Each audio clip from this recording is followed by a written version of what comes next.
Space, जो कभी एकदम साफ सुथरा फ्रंटियर हुआ करता था, अब एक बढ़ते हुए खतरे का सामना कर रहा है। स्पेस जंक, ये कचरा जिसमें पुराने सैटेलाइट, इस्तेमाल हो चुके रॉकेट के हिस्से और टकराव से निकले टुकड़े शामिल हैं, हमारे ग्रह का चक्कर लगा रहे हैं बहुत तेज गति से। और ये हमारे काम करने वाले सैटेलाइट, स्पेसक्राफ्ट और यहाँ तक कि इंटरनेशनल स्पेस स्टेशन पर बैठे अंतरिक्ष यात्रियों के लिए भी बहुत बड़ा खतरा है। जैसे जैसे हम कम्युनिकेशन, नेविगेशन और पृथ्वी की निगरानी के लिए और ज्यादा सैटेलाइट्स ऑर्बिट में भेजते हैं, स्पेस में कचरे की मात्रा बढ़ती ही जाती है।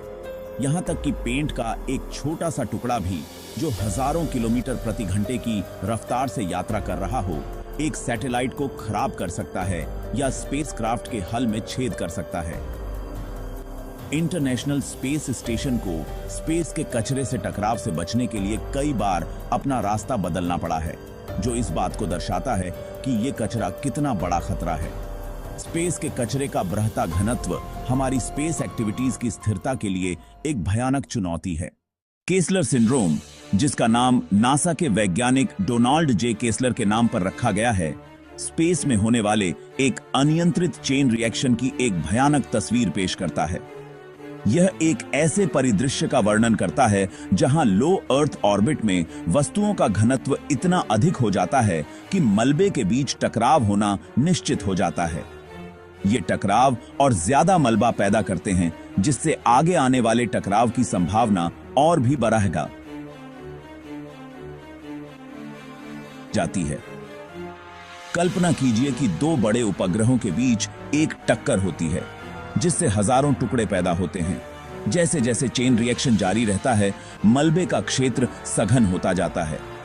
इसके आर्थिक और तकनीकी नुकसान बहुत ज्यादा होंगे। सैटेलाइट और स्पेसक्राफ्ट, जो हमारी आधुनिक तकनीकी दुनिया की एरिया रेज हैं, लगातार बढ़ते जा रहे स्पेस मलबे से सीधे तौर पर खतरे में हैं। यहां तक कि छोटे छोटे कण भी, जो नंगी आंखों से मुश्किल से दिखाई देते हैं, एक बड़ा खतरा पैदा कर सकते हैं। कल्पना कीजिए कि पेंट का एक छोटा सा कण, जो हजारों किलोमीटर प्रति घंटे की रफ्तार से यात्रा कर रहा है, एक उपग्रह से टकराता है और उसके महत्वपूर्ण उपकरणों को नुकसान पहुंचाता है। बड़े मलबे वाली वस्तुएं, जैसे कि खराब हो चुके उपग्रह या इस्तेमाल हो चुके रॉकेट के हिस्से, और भी बड़ा खतरा पैदा करते हैं और टकराव होने पर एक काम कर रहे उपग्रह को पूरी तरह से नष्ट कर सकते हैं। कम्युनिकेशन नेटवर्क, जीपीएस नेविगेशन, मौसम की भविष्यवाणी और पृथ्वी अवलोकन प्रणालियां कुछ ऐसी ही तकनीकों के उदाहरण हैं जो उपग्रहों के बिना रुकावट के काम करने पर निर्भर करती हैं। जैसे जैसे मलबे की मात्रा बढ़ती जाती है, वैसे वैसे अंतरिक्ष में काम करने से जुड़ा जोखिम और लागत भी बढ़ती जाती है। अंतरिक्ष मलबे के कारण होने वाले संभावित मानवीय नुकसान को नजरअंदाज नहीं किया जा सकता है। आईएसएस पर सवार अंतरिक्ष यात्री असुरक्षित हैं, जहां जानलेवा मलबे का खतरा लगातार बढ़ता जा रहा है। आईएसएस, जो लगभग 400 किलोमीटर की ऊंचाई पर पृथ्वी की परिक्रमा कर रहा है, अंतरिक्ष मलबे के रास्ते में है। परिरक्षण और चेतावनी प्रणालियां होने के बावजूद छोटे कण भी खतरा पैदा कर सकते हैं। मलबे के टकराने से स्टेशन के हल में सेंध लगने से अंतरिक्ष यात्रियों की जान को खतरा हो सकता है। सेक्शन 5 उपचार के लिए अंतरराष्ट्रीय प्रयास। अंतरिक्ष मलबे के बढ़ते खतरे को पहचानते हुए अंतरराष्ट्रीय समुदाय ने इस विकट समस्या का समाधान करने के लिए विभिन्न पहल और समझौतों के जरिए कदम उठाना शुरू कर दिया है, जिसका उद्देश्य समस्या को कम करना और अंतरिक्ष गतिविधियों की दीर्घकालिक स्थिरता सुनिश्चित करना है। ऐसी ही एक पहल है inter agency space debris coordination committee या IADC, जिसे 1993 में स्थापित किया गया था। IADC, जो दुनिया भर की अंतरिक्ष एजेंसियों से बना है, अनुसंधान का समन्वय करने, जानकारी साझा करने और अंतरिक्ष मलबे की उत्पत्ति को कम करने के लिए दिशा निर्देश विकसित करने का काम करता है। ये दिशा निर्देश जिम्मेदारी से भरे अंतरिक्ष अभ्यासों को बढ़ावा देते हैं जैसे कि उपग्रहों को अंत में नष्ट करने के लिए डिजाइन करना और प्रक्षेपण और संचालन के दौरान टकराव की संभावना को कम से कम करना। हालांकि ये अंतरराष्ट्रीय प्रयास सही दिशा में एक कदम का प्रतिनिधित्व करते हैं, लेकिन अंतरिक्ष मलबे की बढ़ती समस्या से निपटने के लिए और भी बहुत कुछ करने की जरूरत है। सेक्शन 6, अंतरिक्ष मलबे के लिए तकनीकी समाधान। अंतरिक्ष मलबे की चुनौती का समाधान करने के लिए ऐसे नए तकनीकी समाधानों की जरूरत है जो मौजूदा मलबे को हटाने और भविष्य में नए मलबे को बनने से रोकने में सक्षम हों। दुनिया भर के वैज्ञानिक और इंजीनियर विभिन्न तरीकों को विकसित करने और उनका परीक्षण करने में सक्रिय रूप से लगे हुए हैं, जिनमें विशाल जाल से लेकर रोबोटिक आर्म्स तक शामिल हैं। एक आशाजनक तरीका है बड़े जालों का उपयोग करके मलबे वाली वस्तुओं को पकड़ना और उन्हें कक्षा से बाहर खींचना। एक और तरीका है हार्पून या रोबोटिक आर्म्स का उपयोग करके मलबे वाली वस्तुओं को पकड़ना और या तो उन्हें कक्षा से नीचे गिरा देना या उन्हें कम भीड़ वाले ऑर्बिटल ग्रेवयार्ड में ले जाना। अन्य नए समाधानों में नए मलबे को बनने से रोकने पर ध्यान केंद्रित किया गया है, जैसे कि ग्रीन प्रणोदक विकसित करना और अंतर्निहित डी ऑर्बिटिंग तंत्र के साथ अंतरिक्ष यान को डिजाइन करना। इन चुनौतियों से पार पाने के लिए अनुसंधान और विकास में निरंतर निवेश, अंतरराष्ट्रीय सहयोग और अंतरिक्ष के स्थायी उपयोग को प्राथमिकता देने के लिए सरकारों और निजी कंपनियों की प्रतिबद्धता की जरूरत होगी।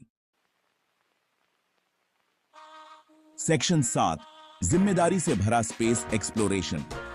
जैसे जैसे हम अंतरिक्ष का पता लगाना और उसका उपयोग करना जारी रखते हैं, यह हमारी जिम्मेदारी है कि हम इसे स्थायी और जिम्मेदारी से भरे तरीके से करें, यह सुनिश्चित करते हुए कि आने वाली पीढ़ियों के पास भी इस अमूल्य संसाधन से लाभ उठाने के समान अवसर हों।